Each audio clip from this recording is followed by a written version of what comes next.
बिहार नतीजों के बाद खास तौर पर बीजेपी में जश्न का माहौल है। लेकिन भारतीय जनता पार्टी कौन सी वाली जो जश्न मना रही है, यह सवाल है। आप कहेंगे बीजेपी कौन सी वाली, मतलब बीजेपी तो एक है। नहीं, भारतीय जनता पार्टी के अंदर जो गुट है मैं उनका जिक्र कर रहा हूं। एक गुट है जो मोदी शाह का गुट है, एक गुट है जो योगी आदित्यनाथ वाया आरएसएस गुट है। क्या यह गुट खुश है? क्या ये इस बात को लेकर पूरा आश्वस्त है कि सब कुछ ठीक ठाक है? क्योंकि एक दूसरे की कुर्सी खींचने की नौबत जब एक साल पहले आ गई हो तो क्या इतनी जल्दी सब कुछ भुला दिया जाएगा? नहीं, भुलाया ही तो नहीं गया।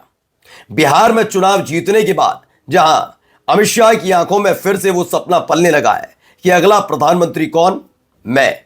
तो आखिरकार कहानी तो उत्तर प्रदेश से होकर ही गुजरेगी, क्योंकि हर कोई, खासकर बीजेपी, सब नहीं, अब बीजेपी में कहा जाता है मोदी के बाद योगी। तो क्या योगी आदित्यनाथ की कुर्सी खींचने का सही वक्त आ चुका है? क्योंकि अयोध्या से जो तस्वीर निकल कर आई, उस तस्वीर ने काफी कुछ सही कर दिया और स्पष्ट करना शुरू कर दिया है कि आरएसएस प्रमुख मोहन भागवत ने साथ छोड़ दिया है योगी आदित्यनाथ का। और इन सब के बीच सवाल नंबर 1, ये क्या वाकई नेतृत्व परिवर्तन उत्तर प्रदेश में होने जा रहा है? ये सब क्या पश्चिम बंगाल और असम में होने जा रहे चुनाव से ठीक पहले होगा? तो इसका जवाब आपको इस वीडियो में मिलने जा रहा है, क्योंकि एक नहीं, दो नहीं, 3 बड़े सबूत आज आपके सामने लेकर आया हूं। नमस्कार, मैं हूं प्रज्वल गौतम और आप देख रहे हैं टाइम्स एक्सप्रेस। साल 2024 की लड़ाई शुरू हुई। 24 में जो नतीजा आया उसमें बैकफुट पर थी मोदी शाह की जोड़ी। नरेंद्र मोदी साहब 75 साल के होने जा रहे हैं, इस साल होने वाले हैं, यह बात अमित शाह को पता थी। ग्राउंड वहीं से तैयार करना था।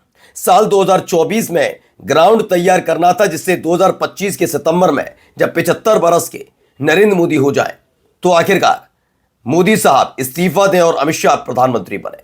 लेकिन उनके आड़े इतने सालों में कौन आया?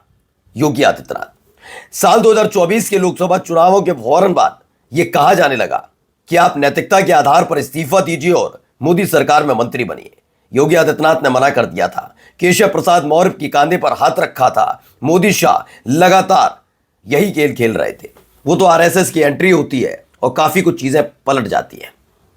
लेकिन साल बदला है, लेकिन उम्मीदें खत्म कैसे हो जाए? क्योंकि पता है आज नहीं तो कल, कल नहीं तो परसों, महीने, 2 महीने, अगले साल देना पड़ सकता है इस्तीफा।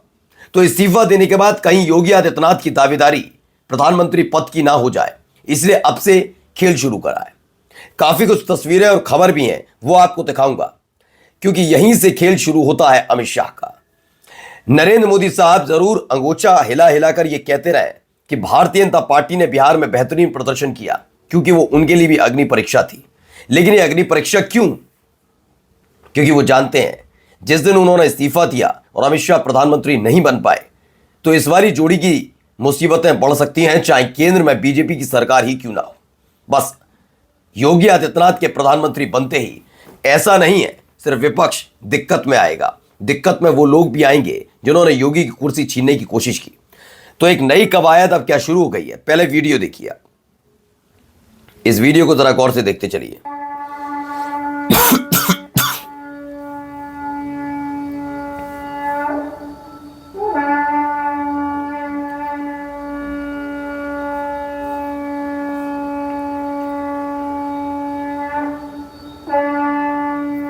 देखते चलिए, अभी वीडियो और शानदार है। ये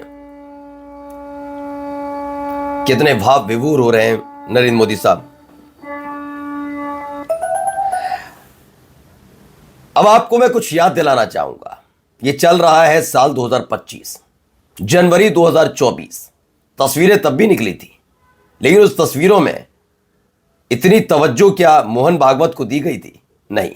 मोहन भागवत को इतनी तवज्जो क्यों? और ऐसे में गायब एक शख्सियत क्यों? वो भी तब जब जिस जगह खड़े होकर यह पूजा अर्चना हो रही हो, जब हिंदुओं का ब्रांड एम्बेसडर दिखाने की कोशिश सनातन परंपरा से ताल्लुक रखने वाले शंकराचार्य और तमाम साधु संतों को छोड़कर खुद उसकी कमान संभालने की कोशिश की जा रही हो, तब ऐसे में क्यों योगी आदित्यनाथ को भुला दिया गया? उत्तर प्रदेश का मुख्यमंत्री होते हुए भी भुला दिया? ये नहीं, भुलाया गया है। दरअसल इस तस्वीर की खास बात यही थी, जब भी हमारे घर में पूजा अर्चना होती है तो हम बड़े से लेकर छोटे तक सबको अपने साथ रखकर पूजा करते हैं। कोई प्रोटोकॉल नहीं होता उस समय। हाँ, ये जरूर होता है कि बाबा, दादा या दादी के हाथ में होगा आरती का थाल, माता पिता पीछे खड़े होंगे या साथ में खड़े होंगे, उनके साथ ही बच्चे भी खड़े होंगे। ये होता है।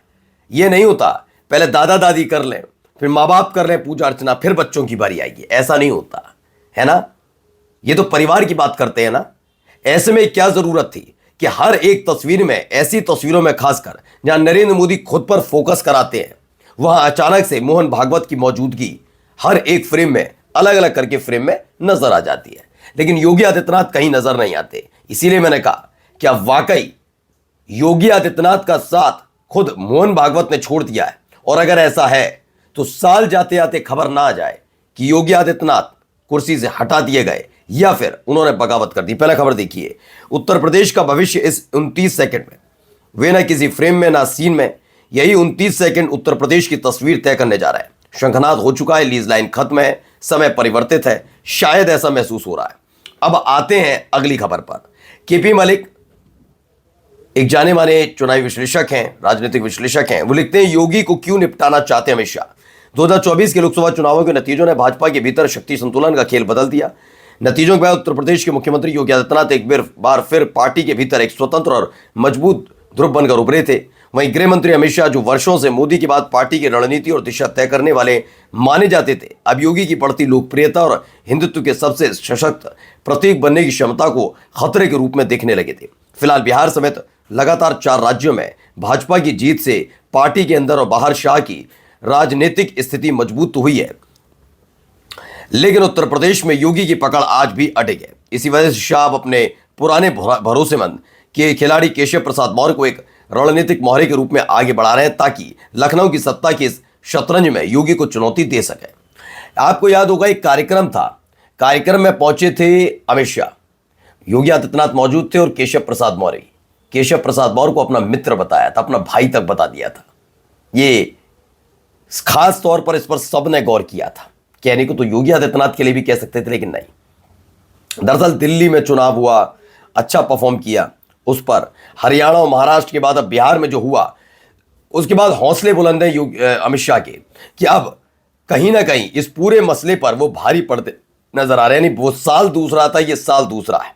और इस दूसरे साल में जहां मोहन भागवत उस तरीके से योगी का पक्ष लेते नजर नहीं आ रहे हैं, तो वहीं मोदी शाह आज भी सशक्त नजर आ रहे हैं। अब आइए, यूपी में चाणक्य का ऑपरेशन योगी। 2024 के लोकसभा चुनाव में यूपी में मिली हार से आहत भाजपा के चाणक्य अब 4 राज्यों से खासकर बिहार की प्रचंड जीत के बाद फिर से जोश में है। यूपी में लोकसभा चुनाव में मिली चोट का बदला लेने और योगी आदित्यनाथ के प्रभाव को सीमित करने के लिए उन्होंने ऑपरेशन योगी शुरू कर दिया। सूत्रों के मुताबिक इसके तहत उनके भरोसेमंद नेता केशव प्रसाद मौर्य को और अधिक राजनीतिक ताकत देने की रणनीति पर काम हो रहा है।